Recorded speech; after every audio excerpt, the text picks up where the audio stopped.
दुर्गम काज जगत के तेते, सुगम अनुग्रह तुम्हरे तेते। और मनोरथ जो कोई लावे, सोई अमित जीवन फल पावे। अष्ट सिद्धि नौ निधि के दाता, असबर दीन जानकी माता। जय जय श्री राम। सभी भक्तों को सादर प्रणाम। आप सभी भक्तों का दिन मंगलमय हो। भक्तों, आज दिन मंगलवार में आप श्रवण करेंगे श्री राम भक्त हनुमान जी की कुछ पौराणिक कथाएं। मंगलवार की पूजा करने, व्रत करने, मंगलवार की कथा सुनने, आरती करने और प्रसाद भक्तों में बांटने से सब प्रकार की विपत्ति नष्ट होकर सुख मिलता है और जीवन पर्यंत पुत्र, पौत्र और धन आदि से युक्त होकर अंत में विष्णु लोक को जाता है और सभी प्रकार के ऋण से उऋण होकर धन लक्ष्मी की प्राप्ति होती है। स्त्री तथा कन्याओं को यह व्रत विशेष रूप से लाभप्रद है। उनके लिए पति का अखंड सुख, संपत्ति तथा आयु की प्राप्ति होती है और वे सदा सुहागिन रहती हैं, अर्थात कभी भी विधवा नहीं होती। स्त्रियों को मंगलवार के दिन पार्वती मंगल गौरी पूजन करके मंगलवार व्रत विधि अथवा मंगला गौरी व्रत की कथा सुननी चाहिए। यह कथा सर्व कल्याण को देने वाली होती है। व्यास जी ने कहा, एक बार नैमिषारण्य तीर्थ में 80,000 मुनि एकत्र होकर पुराणों के ज्ञाता श्री सूत जी से पूछने लगे, हे महामुने, आपने हमें अनेक पुराणों की कथाएं सुनाई हैं। अब कृपया करके हमें ऐसा व्रत और कथा बताएं जिसके करने से संतान की प्राप्ति हो तथा मनुष्यों को रोग, शोक, अग्नि, सर्व दुख आदि का भय दूर हो, क्योंकि कलयुग में सभी जीवों की आयु बहुत कम है। फिर इस पर उन्हें रोग चिंता के कष्ट लगे रहेंगे तो फिर वह श्री हरि के चरणों में अपना ध्यान कैसे लगा सकेंगे। श्री सूत जी बोले, हे मुनियों, आपने लोक कल्याण के लिए बहुत ही उत्तम बात पूछी है। एक बार युधिष्ठिर ने भगवान श्री कृष्ण से लोक कल्याण के लिए यही प्रश्न किया था। भगवान श्री कृष्ण और युधिष्ठिर का संवाद तुम्हारे सामने कहता हूँ, ध्यान देकर सुनो। एक समय पांडवों की सभा में श्री कृष्ण जी बैठे हुए थे। तब युधिष्ठिर ने भगवान श्री कृष्ण से प्रश्न किया, हे प्रभु नंद नंद गोविंद, आपने मेरे लिए अनेकों कथाएं सुनाई हैं। आज कृपा करके ऐसा व्रत या कथा सुनाएं जिसके करने से मनुष्य को रोग, चिंता का भय समाप्त हो और उसको पुत्र की प्राप्ति हो। हे प्रभु, बिना पुत्र के जीवन व्यर्थ है। पुत्र के बिना मनुष्य नरकगामी होता है। पुत्र के बिना मनुष्य पितृ ऋण से छुटकारा नहीं पा सकता और न ही उसका पुन्नग नामक नरक से उद्धार हो सकता है। अतः पुत्रदायक व्रत बतलाएं। भगवान श्री कृष्ण बोले, हे राजन, मैं एक प्राचीन इतिहास सुनाता हूँ, आप उसे ध्यान पूर्वक सुनो। कुंडलपुर नामक एक नगर था। उसमें नंदा नामक एक ब्राह्मण रहता था। भगवान की कृपा से उसके पास सब कुछ था, फिर भी वह दुखी था। इसका कारण यह था कि ब्राह्मण की स्त्री सुनंदा के कोई संतान न थी। सुनंदा पतिव्रता थी, भक्ति पूर्वक श्री हनुमान जी की आराधना करती थी। मंगलवार के दिन व्रत करके अंत में भोजन बनाकर हनुमान जी का भोग लगाने के बाद स्वयं भोजन करती थी। एक बार मंगलवार के दिन ब्राह्मणी गृह कार्य की अधिकता के कारण हनुमान जी को भोग न लगा सकी, तो इस पर उसे बहुत दुख हुआ। उसने कुछ भी नहीं खाया और अपने मन में प्रण किया कि अब तो अगले मंगलवार को ही हनुमान जी का भोग लगाकर अन्न जल ग्रहण करूंगी। ब्राह्मणी सुनंदा प्रतिदिन भोजन बनाती, श्रद्धा पूर्वक पति को खिलाती, परंतु स्वयं भोजन नहीं करती और मन ही मन श्री हनुमान जी की आराधना करती थी। इसी प्रकार 6 दिन गुजर गए और ब्राह्मणी सुनंदा अपने निश्चय के अनुसार भूखी प्यासी निराहार रही। अगले मंगलवार को ब्राह्मणी सुनंदा प्रातः काल ही बेहोश होकर गिर पड़ी। ब्राह्मणी सुनंदा की इस असीम भक्ति के प्रभाव से श्री हनुमान जी बहुत प्रसन्न हुए और प्रकट होकर बोले, सुनंदा, मैं तेरी भक्ति से बहुत प्रसन्न हूँ, तू उठ और वर मांग। सुनंदा अपने आराध्य देव श्री हनुमान जी को देखकर आनंद की अधिकता से विह्वल हो श्री हनुमान जी के चरणों में गिरकर बोली, हे प्रभु, मेरी कोई संतान नहीं है, कृपया करके मुझे संतान प्राप्ति का आशीर्वाद दें, आपकी अति कृपा होगी। श्री महावीर जी बोले, तेरी इच्छा पूर्ण होगी, तेरे एक कन्या पैदा होगी, उसके अष्टांग प्रतिदिन सोना दिया करेंगे। इस प्रकार कहकर श्री महावीर भगवान जी अंतर्ध्यान हो गए। ब्राह्मणी सुनंदा बहुत हर्षित हुई और सभी समाचार अपने पति से कहा। ब्राह्मण देव कन्या का वरदान सुनकर कुछ दुखी हुए, परंतु सोना मिलने की बात सुनी तो वह बहुत प्रसन्न हुए।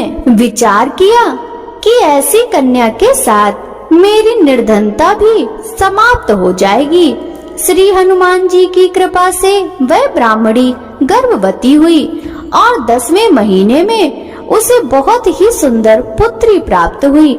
यह बच्ची अपने पिता के घर में ठीक उसी तरह से बढ़ने लगी जिस प्रकार शुक्ल पक्ष का चंद्रमा बढ़ता है। 10वें दिन ब्राह्मण ने उस बालिका का नामकरण संस्कार कराया।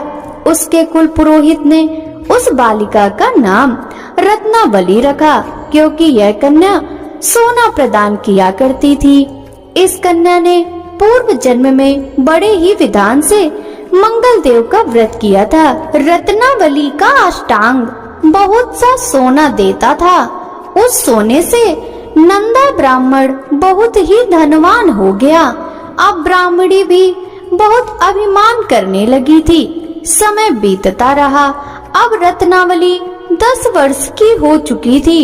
एक दिन जब नंदा ब्राह्मण प्रसन्न चित्त था, तब सुनंदा ने अपने पति से कहा, मेरी पुत्री रत्नावली विवाह के योग्य हो गई है, अतः आप कोई सुंदर तथा योग्य वर देखकर इसका विवाह कर दें।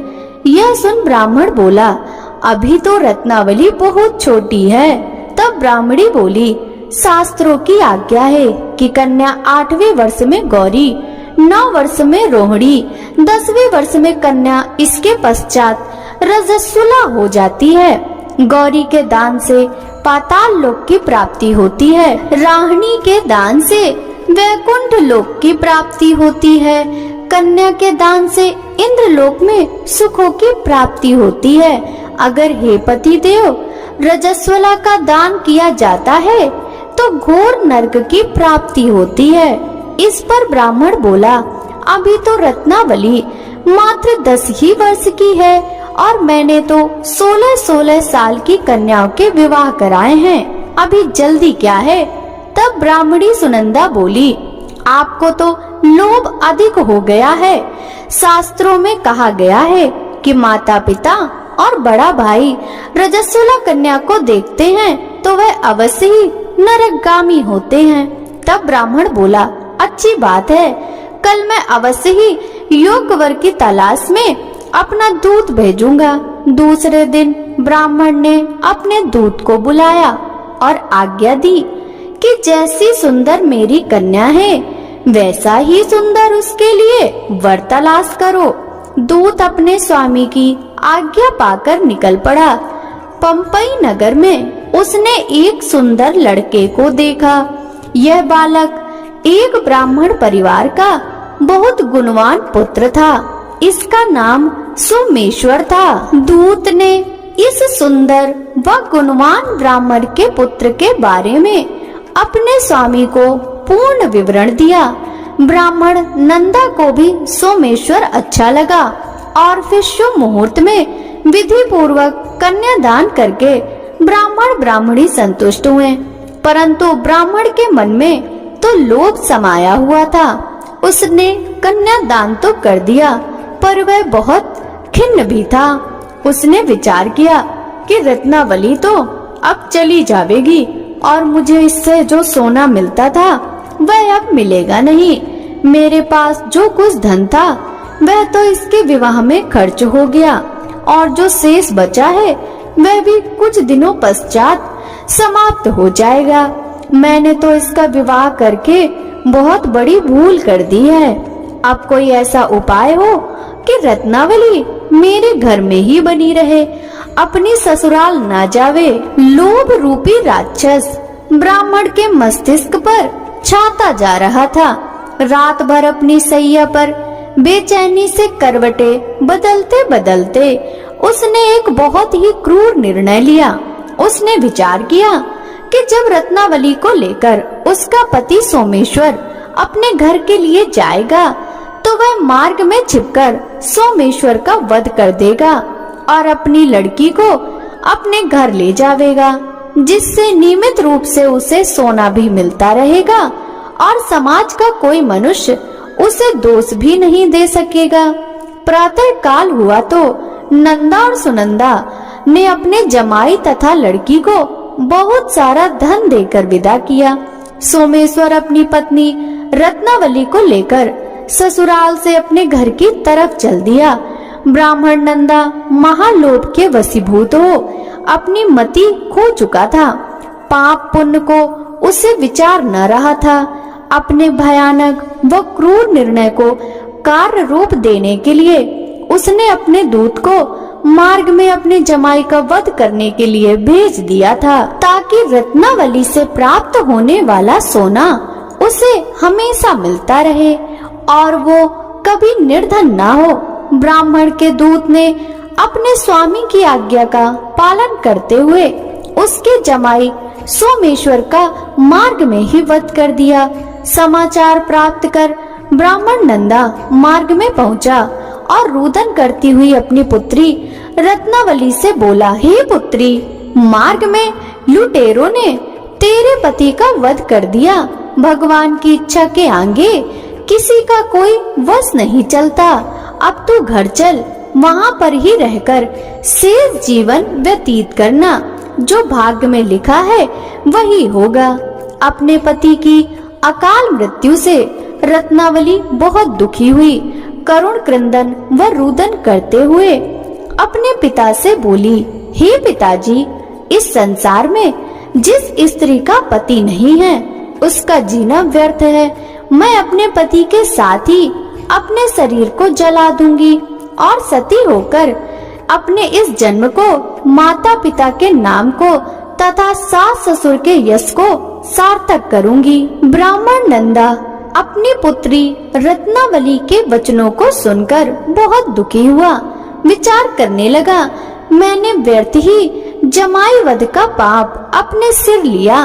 रत्नावली तो उसके पीछे अपने प्राण तक देने को तैयार है। मेरा तो दोनों तरफ से मरण हो गया। धन तो अब मिलेगा नहीं। जमाई वध के पाप के फलस्वरूप यम यातना भी भुगतनी पड़ेगी। यह सोचकर वह बहुत खिन्न हुआ। सोमेश्वर की चिता बनाई गई। रत्नावली सती होने की इच्छा से अपने पति का सिर अपनी गोद में रखकर चिता में बैठ गई। जैसे ही सोमेश्वर की चिता को अग्नि लगाई गई, वैसे ही प्रसन्न हो मंगल देव महाप्रकट हुए और बोले, हे रत्नावली, मैं तेरी पति भक्ति से बहुत प्रसन्न हूँ, तू वर मांग। रत्नावली ने अपने पति का जीवन दान मांगा। तब मंगल देव बोले, रत्नावली, तेरा पति अजर अमर है, यह महाविद्वान भी होगा और इसके अतिरिक्त तेरी जो इच्छा हो वह वर मांग। तब रत्नावली बोली, हे ग्रहों के स्वामी, यदि आप मुझ पर प्रसन्न हैं तो मुझे यह वरदान दीजिए कि जो भी मनुष्य मंगलवार के दिन प्रातः काल लाल पुष्प लाल चंदन से पूजा करके आपका स्मरण करे, उसको रोग व्याधि ना हो, स्वजनों का कभी वियोग ना हो, सर्प अग्नि तथा शत्रुओं का भय न रहे। जो स्त्री मंगलवार का व्रत करे वह कभी विधवा ना हो। मंगल देव तथास्तु कहकर अंतर्ध्यान हो गए। सोमेश्वर मंगल देव की कृपा से जीवित हो उठा। रत्नावली पति को पुनः प्राप्त कर बहुत प्रसन्न हुई और मंगल देव का व्रत प्रत्येक मंगलवार को करके व्रतराज और मंगल देव की कृपा से इस लोक में सुख ऐश्वर्य को भोगते हुए अंत में अपने पति के साथ स्वर्ग लोक को गई। प्रेम से बोलिए हनुमान जी महाराज की जय। अब सुनिए मंगलवार व्रत की दूसरी कथा। मंगलवार व्रत की कथा इस प्रकार से है। ऋषि नगर में केशव दत्त ब्राह्मण अपनी पत्नी अंजलि के साथ रहता था। केशव दत्त के घर में धन संपत्ति की कोई कमी नहीं थी। नगर में सभी केशव दत्त का सम्मान करते थे, लेकिन केशव दत्त संतान नहीं होने से बहुत चिंतित रहता था। दोनों पति पत्नी मंगलवार को मंदिर में जाकर हनुमान जी की पूजा करते थे। विधिवत मंगलवार का व्रत करते हुए कई वर्ष बीत गए। ब्राह्मण बहुत निराश हो गया, लेकिन उसने व्रत करना नहीं छोड़ा। कुछ दिनों के बाद केशव दत्त हनुमान जी की पूजा करने के लिए जंगल में चला गया। उसकी पत्नी अंजलि घर में रहकर मंगलवार का व्रत करने लगी। दोनों पति पत्नी पुत्र प्राप्ति के लिए मंगलवार का विधिवत व्रत करने लगे। कुछ दिनों बाद अंजलि ने अगले मंगलवार को व्रत किया, लेकिन किसी कारणवश उस दिन अंजलि हनुमान जी को भोग नहीं लगा सकी और उस दिन वह सूर्यास्त के बाद भूखी ही सो गई। अगले मंगलवार को हनुमान जी को भोग लगाए बिना उसने भोजन नहीं करने का प्रण कर लिया। 6 दिन तक अंजलि भूखी प्यासी रही। 7वें दिन मंगलवार को अंजलि ने हनुमान जी की पूजा की, लेकिन तभी भूख प्यास के कारण अंजलि बेहोश हो गई। हनुमान जी ने उसे स्वप्न में दर्शन देते हुए कहा, उठो पुत्री, मैं तुम्हारी पूजा पाठ से बहुत प्रसन्न हूँ। तुम्हें सुंदर और सुयोग पुत्र होने का वर देता हूँ। यह कहकर हनुमान जी अंतर्ध्यान हो गए। तत्काल अंजलि ने उठकर हनुमान जी को भोग लगाया और स्वयं भोजन किया। हनुमान जी की अनुकंपा से अंजलि ने एक सुंदर शिशु को जन्म दिया। मंगलवार को जन्म लेने के कारण उस बच्चे का नाम मंगल प्रसाद रखा गया। कुछ दिनों बाद अंजलि का पति केशव दत्त भी घर लौट आया। उसने मंगल को देखा तो अंजलि से पूछा, यह सुंदर बच्चा किसका है? अंजलि ने खुश होते हुए हनुमान जी के दर्शन देने और पुत्र प्राप्त होने का वरदान देने की सारी कथा सुना दी, लेकिन केशव दत्त को उसकी बातों पर विश्वास नहीं हुआ। उसके मन में पता नहीं कैसे यह कलुषित विचार आ गया कि अंजलि ने उसके साथ विश्वासघात किया है। अपने पापों को छिपाने के लिए अंजलि झूठ बोल रही है। केशव दत्त ने उस बच्चे को मार डालने की योजना बनाई। एक दिन केशव दत्त स्नान के लिए कुएं पर गया। मंगल भी उसके साथ था।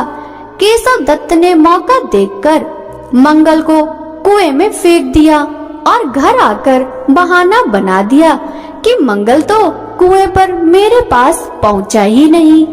केशव दत्त के इतने कहने के ठीक बाद मंगल दौड़ता हुआ घर लौट आया। केशव दत्त मंगल को देखकर बुरी तरह हैरान हो उठा।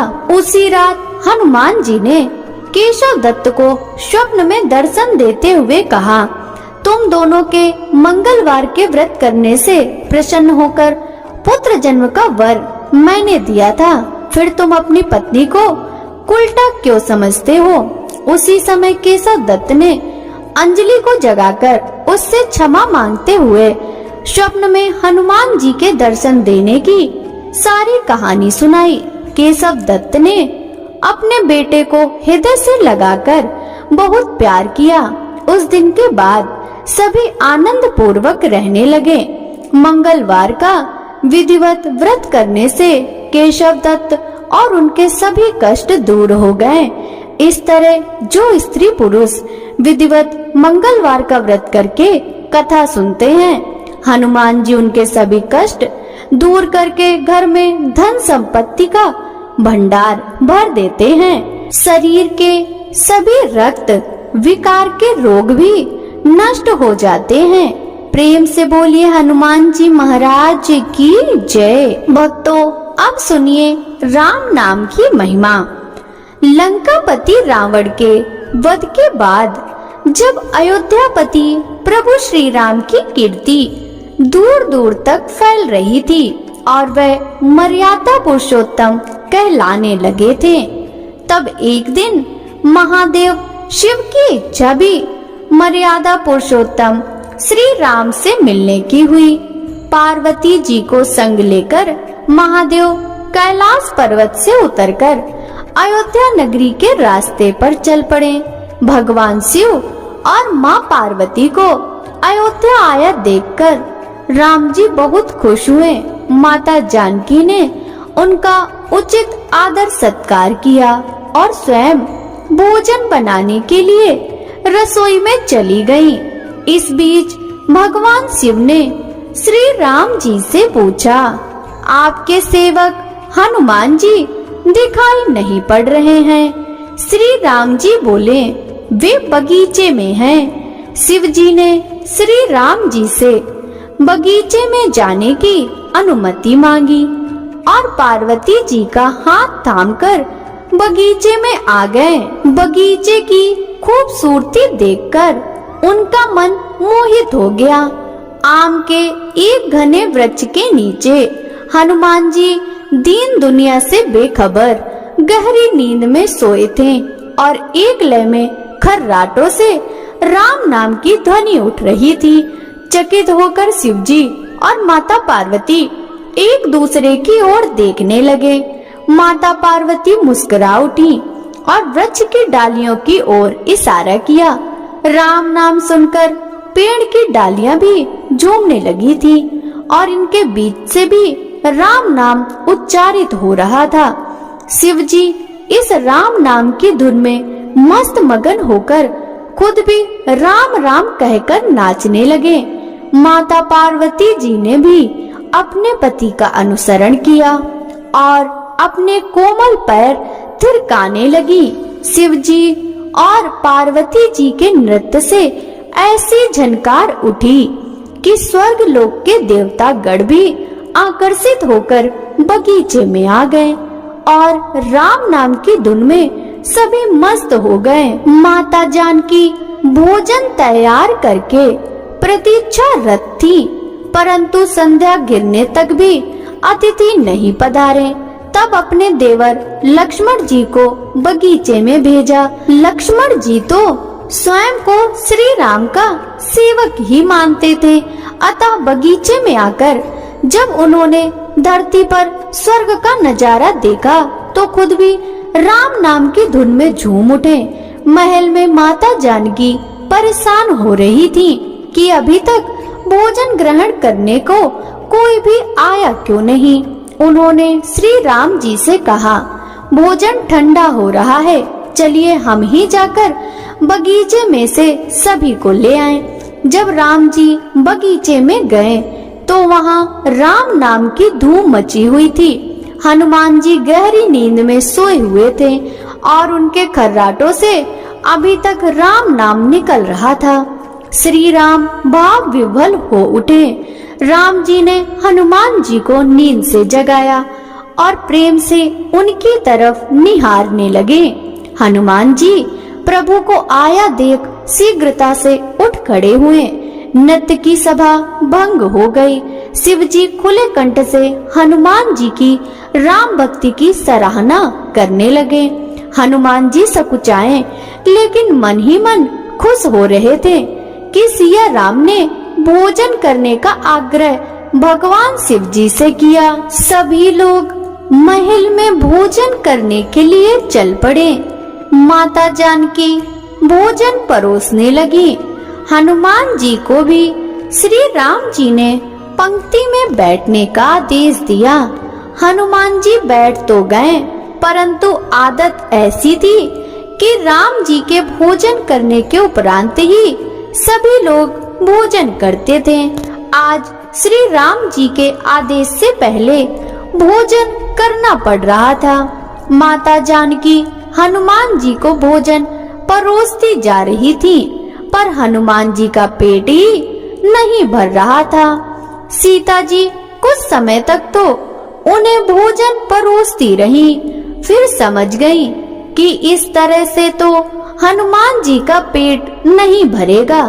उन्होंने तुलसी के एक पत्ते पर राम नाम लिखा और भोजन के साथ हनुमान जी को परोस दिया। तुलसी पत्र खाते ही हनुमान जी को संतुष्टि मिली और वह भोजन खाकर उठ खड़े हुए। भगवान शिव शंकर ने प्रसन्न होकर हनुमान जी को आशीर्वाद दिया कि आपकी श्री राम भक्ति युगों युगों तक याद की जाएगी और आप संकट मोचन कहलाएंगे। भक्तों, अब सुनिए राम नाम महिमा की दूसरी कथा। महादेव जी को एक बार बिना कारण के ही किसी को प्रणाम करते देखकर माता पार्वती ने पूछा, आप किसको प्रणाम करते रहते हैं? शिव जी ने अपनी धर्म पत्नी पार्वती जी से कहा, देवी, जो व्यक्ति एक बार राम कहता है उसे मैं 3 बार प्रणाम करता हूँ। इसके बाद पार्वती जी ने शिव जी से पूछा, आप शमशान में क्यों जाते हैं और ये चिता की भस्म शरीर पर क्यों लगाते हैं? उसी समय शिव जी पार्वती जी को शमशान ले गए। वहाँ एक शव अंतिम संस्कार के लिए लाया गया। लोग राम नाम सत्य कहते हुए शव को ला रहे थे। शिव जी ने कहा कि देखो पार्वती, इस शमशान की ओर जब लोग आते हैं तो राम नाम का स्मरण करते हुए आते हैं। इस शव के निमित्त से कई लोगों के मुख से मेरा अति प्रिय दिव्य राम नाम निकलता है। उसी को सुनने में शमशान में चला आता हूँ और इतने लोगों के मुख से राम नाम का जप करवाने में निमित्त बनने वाले इस शव का मैं सम्मान करता हूँ, इसे प्रणाम करता हूँ और अग्नि में जलने के बाद उसके भस्म को अपने शरीर पर लगा लेता हूँ। राम नाम बुलवाने वालों के प्रति मुझे इतना प्रेम है। एक बार शिव जी कैलाश पर्वत पहुँचे और पार्वती जी से भोजन मांगा। पार्वती जी विष्णु सहस्त्र नाम का पाठ कर रही थी। पार्वती जी ने कहा, अभी पाठ पूरा नहीं हुआ, कृपया थोड़ी देर प्रतीक्षा कीजिए। शिव जी ने कहा कि इसमें तो समय और श्रम दोनों लगेंगे। संत लोग जिस तरह से सहस्त्र नाम को छोटा कर लेते हैं और नित्य जपते हैं, वैसा उपाय कर लो। पार्वती जी ने पूछा, वो उपाय कैसे करते हैं? मैं भी जानना चाहती हूँ। शिव जी ने बताया, केवल एक बार राम कह लो, तुम्हें सहस्त्र नाम भगवान के 1000 नाम लेने का फल मिल जाएगा। एक राम नाम दिव्य हजारों नाम के समान है। पार्वती जी ने वैसा ही किया। प्रयास पूर्वक स्वयं भी राम नाम जपते रहना चाहिए और दूसरों को भी प्रेरित करके राम नाम जपवाना चाहिए। इससे अपना और दूसरों का तुरंत कल्याण हो जाता है। यही सबसे सुलभ और अचूक उपाय है। भगवान शिव कहते हैं, श्री राम राम रामेति रमे रामे मनोरमे सहस्त्र नाम तत्तुल्यम राम नाम वरानने। यह राम नाम सभी आपदाओं को हरने वाला, सभी संपदाओं को देने वाला दाता है, सारे संसार को शांति प्रदान करने वाला है। इसीलिए इसे मैं बार बार प्रणाम करता हूँ।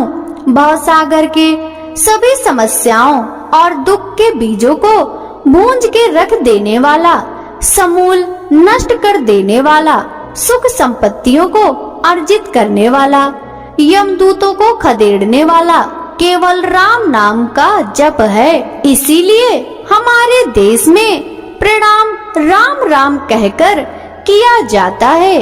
प्रेम से बोलिए श्री रामचंद्र की जय, हनुमान जी महाराज की जय। भक्तों, अब सुनिए बिल्व वृक्ष की महिमा।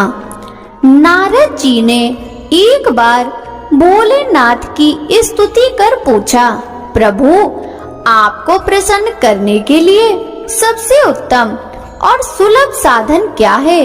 हे त्रिलोकीनाथ, आप तो निर्विकार और निष्काम हैं।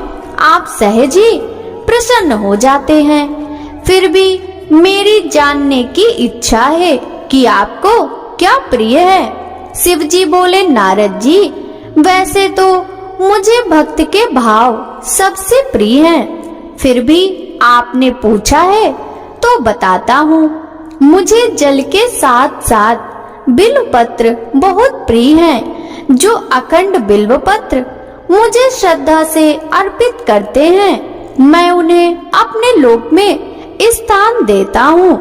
नारद जी भगवान शंकर और माता पार्वती की वंदना कर अपने लोक को चले गए। उनके जाने के पश्चात पार्वती जी ने शिव जी से पूछा, हे प्रभु, मेरी यह जानने की बड़ी उत्कृष्ट इच्छा हो रही है कि आपको बेलपत्र इतने प्रिय क्यों हैं?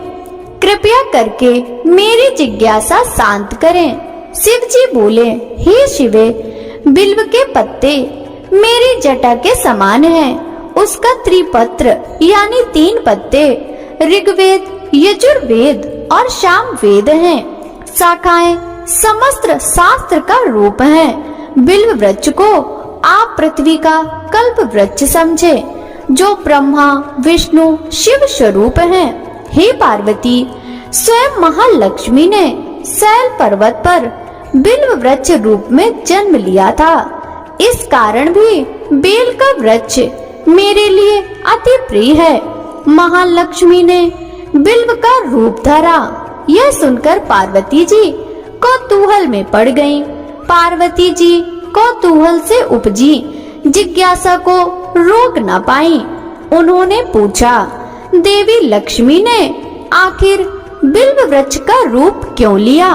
आप ये कथा विस्तार से कहें। भोलेनाथ ने देवी पार्वती को कथा सुनानी शुरू की। हे देवी, सत्ययुग में ज्योति रूप मेरे अंश का रामेश्वर लिंग था। ब्रह्मा आदि देवों ने उसका विधिवत पूजन अर्चन किया था।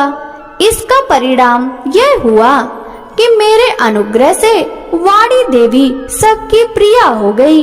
वह भगवान विष्णु को सतत प्रिय हो गई। मेरे प्रभाव से भगवान केशव के मन में वाग देवी के लिए जितनी प्रीति उपजी हुई, वह स्वयं लक्ष्मी को नहीं भाई। लक्ष्मी देवी का श्री हरि के प्रति मन में कुछ दुराव पैदा हो गया। वह चिंतित और रुष्ट होकर चुपचाप परम उत्तम श्री शैल पर्वत पर चली गईं। वहां उन्होंने तप करने का निर्णय किया और उत्तम स्थान का चयन करने लगी। महालक्ष्मी ने उत्तम स्थान का निश्चय करके मेरे लिंग विग्रह की उग्र तपस्या प्रारंभ कर दी। उनकी तपस्या कठोरतम होती जा रही थी। हे परमेश्वरी, कुछ समय बाद महालक्ष्मी जी ने मेरे लिंग विग्रह से थोड़ा ऊर्ध्व में एक वृक्ष का रूप धारण कर लिया। अपने पत्तों और पुष्पों द्वारा निरंतर मेरा पूजन करने लगी। इस तरह महालक्ष्मी ने 1 करोड़ वर्ष तक घोर आराधना की। अंततः उन्हें मेरा अनुग्रह प्राप्त हुआ। मैं वहां प्रकट हुआ और देवी से इस घोर तप की आकांक्षा पूछकर वरदान देने को तैयार हुआ। महालक्ष्मी ने मांगा कि श्री हरि के हृदय में मेरे प्रभाव से वाग देवी के लिए जो स्नेह हुआ है वह समाप्त हो जाए।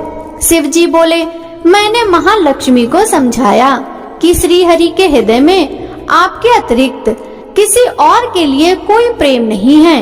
वाग देवी के प्रति उनका प्रेम नहीं अपितु श्रद्धा है।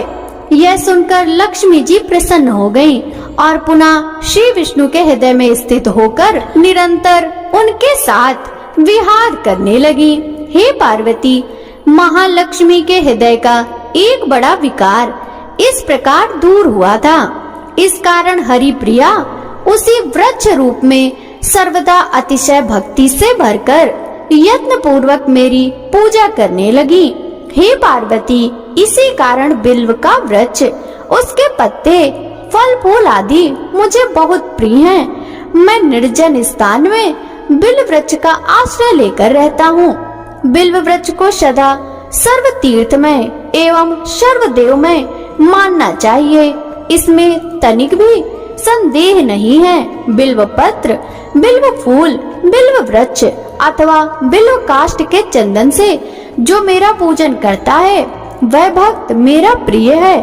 बिल्व वृक्ष को शिव के समान ही समझो, वह मेरा शरीर है। जो बिल्व पर चंदन से मेरा नाम अंकित करके मुझे अर्पण करता है, मैं उसे सभी पापों से मुक्त करके अपने लोक में स्थान देता हूँ। हे देवी, उस व्यक्ति को स्वयं लक्ष्मी जी भी नमस्कार करती हैं जो बिल्व से मेरा पूजन करते हैं। जो बिल्व मूल में प्राण छोड़ता है उसको रुद्रदेव प्राप्त होता है। मेरी पूजा के लिए बेल के उत्तम पत्तों का ही प्रयोग करना चाहिए। प्रेम से बोलिए, भगवान शंकर की जय हो, माता लक्ष्मी की जय हो, माता पार्वती की जय। अब सुनिए मंगला गौरी व्रत कथा। ईश्वर बोले, हे सनत कुमार, पूर्व काल में कुरु देश में श्रुत कीर्ति नामक एक विद्वान, कीर्तिशाली, शत्रुओं का नाश करने वाला, 64 कलाओं का ज्ञाता तथा धनुर्विद्या में कुशल राजा हुए थे। पुत्र के अतिरिक्त अन्य सभी शुभ चीजें उस राजा के पास थी। अतः वह राजा संतान के विषय में अत्यंत चिंतित हुआ और जब ध्यान पूर्वक देवी की आराधना करने लगा तब उसकी कठोर तपस्या से देवी प्रसन्न हो गई और उससे यह वचन बोली, हे सुव्रत, वर मांगो। श्रुत कीर्ति बोला, हे देवी, यदि आप मुझ पर प्रसन्न हैं तो मुझे सुंदर पुत्र दीजिए। हे देवी, आपकी कृपा से अन्य किसी भी वस्तु का अभाव नहीं है। उसका यह वचन सुनकर पवित्र मुस्कान वाली देवी ने कहा, हे राजन, तुमने अत्यंत दुर्लभ वर मांगा है, फिर भी कृपावश मैं तुम्हें अवश्य दूंगी। किंतु हे राजेंद्र, सुनिए, यदि परम गुणी पुत्र चाहते हो तो वह केवल 16 वर्ष तक जीवित रहेगा, और यदि रूप तथा विद्या से विहीन पुत्र चाहते हो तो दीर्घ जीवी होगा। देवी का यह वचन सुनकर राजा चिंतित हो उठा और पुनः अपनी पत्नी से परामर्श कर उसने गुणवान तथा सभी शुभ लक्षणों से संपन्न 16 वर्ष की आयु वाला पुत्र मांगा। तब देवी ने भक्ति संपन्न राजा से कहा, हे नृपनंदन, मेरे मंदिर के द्वार पर आम का वृक्ष है, उसका एक फल लाकर मेरी आज्ञा से अपनी भार्या को उसे भक्षण करने हेतु प्रदान करो, जिससे वह शीघ्र ही गर्भ धारण करेगी, इसमें संदेह नहीं है। प्रसन्न होकर राजा ने वैसा ही किया और उसकी पत्नी ने गर्भ धारण कर लिया। 10वें महीने में उसने देवतुल्य सुंदर पुत्र को जन्म दिया। तब हर्ष तथा शोक से युक्त राजा ने बालक का जात कर्म आदि संस्कार किया और शिव का स्मरण करते हुए नाम चिरायु रखा। इसके बाद पुत्र के 16 वर्ष के होने पर पत्नी सहित राजा चिंता में पड़ गए और वे विचार करने लगे कि यह पुत्र बड़े कष्ट से प्राप्त हुआ है और मैं इसकी दुखद मृत्यु अपने ही सामने कैसे देखूंगा। ऐसा विचार करके राजा ने पुत्र को उसके मामा के साथ काशी भेज दिया।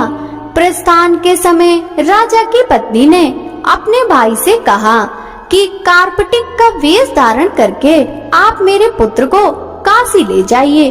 मैंने भगवान मृत्युंजय से पूर्व में ही पुत्र के लिए प्रार्थना की थी और कहा था कि हे विश्वेश, आप जगतपति की यात्रा के लिए मैं उस पुत्र को अवश्य भेजूंगी।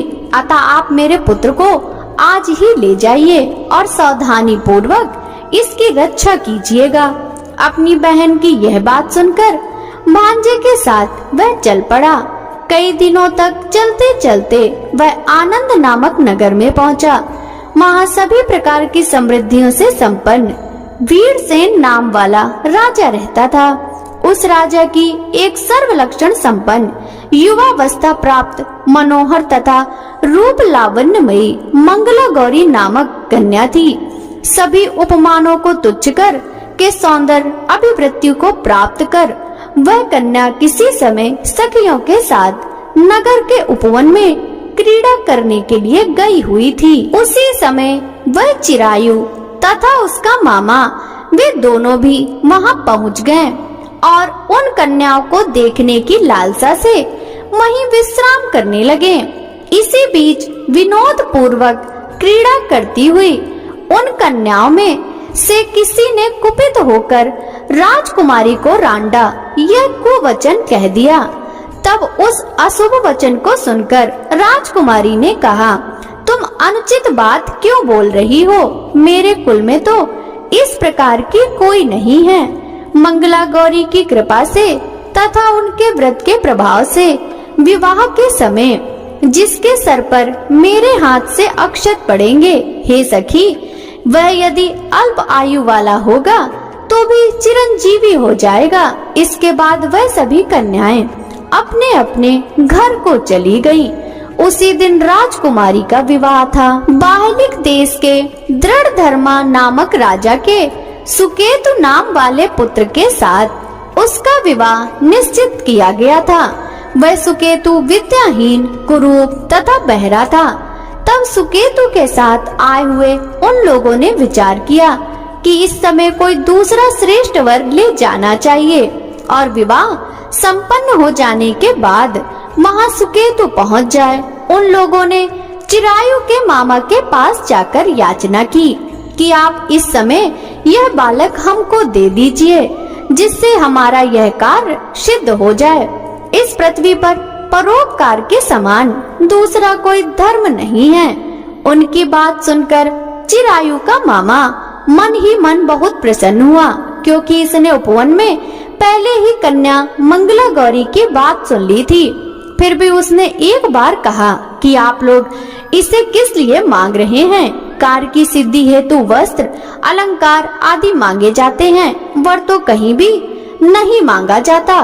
तथापि आप लोगों का सम्मान रखने के लिए इसे मैं दे रहा हूँ। इसके बाद चिरायु को वहाँ ले जाकर उन लोगों ने विवाह संपन्न कराया। सप्तपदी आदि के हो जाने पर रात्रि में शिव पार्वती की प्रतिमा के समक्ष चिरायु ने हर्ष युक्त होकर मंगला गौरी के साथ शयन किया।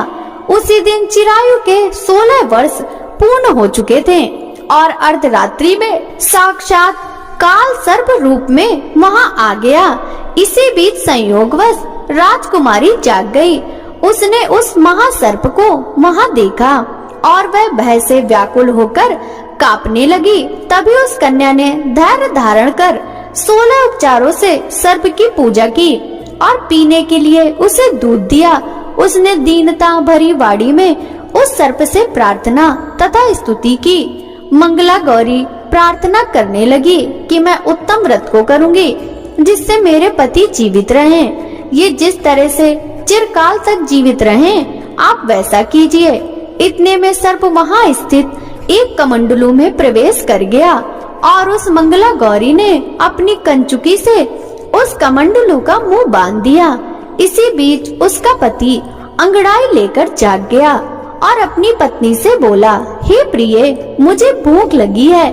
तब वह अपनी माता के पास जाकर खीर, लड्डू आदि ले आई और उसके द्वारा दिए गए भोज्य पदार्थ को उसने प्रसन्न मन होकर खाया। भोजन के पश्चात हाथ धोते समय उसके हाथ से अंगूठी गिर पड़ी। तांबूल खाकर वह पुनः सो गया। इसके बाद मंगला गौरी कमंडलू को फेंकने के लिए जाने लगी। विधि की कैसी गति है कि उस कमंडलू में से बाहर की ओर जगमग करती हुई हार कांति को देखकर वह आश्चर्यचकित हो गई। घट में स्थित उस हार को उसने अपने कंठ में धारण कर लिया। इसके बाद कुछ रात शेष रहते ही चिरायु का मामा आकर उसे ले गया। इसके बाद वर पक्ष के लोग सुकेतु को वहां ले आए। उसे देख मंगला गौरी ने कहा कि यह मेरा पति नहीं है। तब उन सभी ने उससे कहा, हे सुबह, तुम यह क्या बोल रही हो?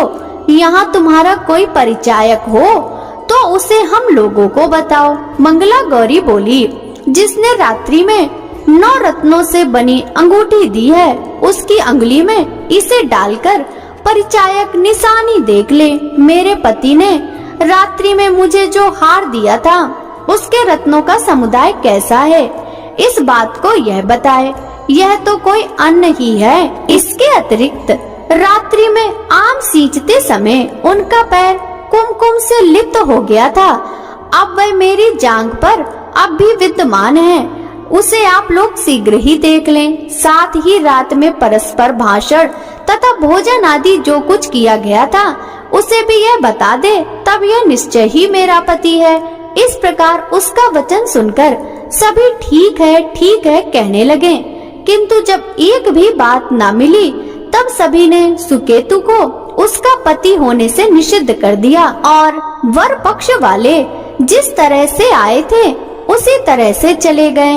उसके बाद अपने वंश को बढ़ाने वाले महान यश से संपन्न तथा परम मनस्वी मंगला गौरी के पिता ने अन्न पान आदि का सत्र चलाया। उन्होंने वर पक्ष का वृतांत कानों कान सुन लिया कि स्वरूप से कुरूप होने के कारण लोगों के द्वारा किसी अन्न को वर के रूप में आदर पूर्वक लाया गया था। तब उन्होंने अपनी कन्या को पर्दे के भीतर बिठा दिया। उसके बाद 1 वर्ष बीतने पर यात्रा करके चिरायु अपने मामा के साथ यह देखने आया कि विवाह के बाद वहाँ क्या हुआ। तब उसे गवाक्ष के भीतर से देखकर वह मंगला गौरी अत्यंत प्रसन्न हुई और माता पिता से बोली कि मेरे पति आ गए हैं। राजा ने अपने सुहृद जनों को बुलवाकर पूर्व में कहे गए सभी परिचायकों को निशानी को देखकर मंद मुस्कान वाली अपनी कन्या चिरायु को सौंप दी। राजा ने शिष्ट जनों को साथ लेकर विवाह का उत्सव कराया। इसके बाद राजा वीरसेन ने वस्त्र, आभूषण आदि, सेना, घोड़े, रथ और अन्न बहुत सी सामग्रियां देकर उन्हें विदा किया। उसके बाद कुल को आनंदित करने वाला वह चिरायु पत्नी तथा मामा को साथ लेकर सेना के साथ अपने नगर पहुंचा। लोगों के मुख से उसे आया हुआ सुनकर उसके माता पिता को विश्वास नहीं हुआ। उन्होंने सोचा कि प्रारब्ध अन्यथा कैसे हो सकता है। इतने में वह अपने माता पिता के पास आ गया और स्नेह से परिपूर्ण वह चिरायु भक्ति पूर्वक उनके चरणों में गिर पड़ा। तब अपने पुत्र का मस्तक सूंघकर उन दोनों ने परम आनंद प्राप्त किया। पुत्र वधू मंगला गौरी ने भी सास ससुर को प्रणाम किया। तब सास उसे अपनी गोद में बिठाकर सारा वृतांत शीघ्रता पूर्वक पूछने लगी। हे महामुने, तब पुत्र वधू ने भी मंगला गौरी के उत्तम व्रत महात्म तथा जो कुछ घटित हुआ था वह सब वृतांत बताया। हे सनत कुमार, मैंने आपसे इस मंगला गौरी व्रत का वर्णन कर दिया। जो कोई भी इसका श्रवण करता है अथवा इसे कहता है, उसके सभी मनोरथ पूर्ण हो जाते हैं, इसमें संदेह नहीं है। सूत जी बोले, हे ऋषियों, इस प्रकार शिव जी ने सनत कुमार को यह मंगला गौरी व्रत बताया और उन्होंने सभी कार्यों को पूर्ण करने वाले इस व्रत को सुनकर महान आनंद प्राप्त किया। भक्तों, ये थी मंगला गौरी व्रत की कथा।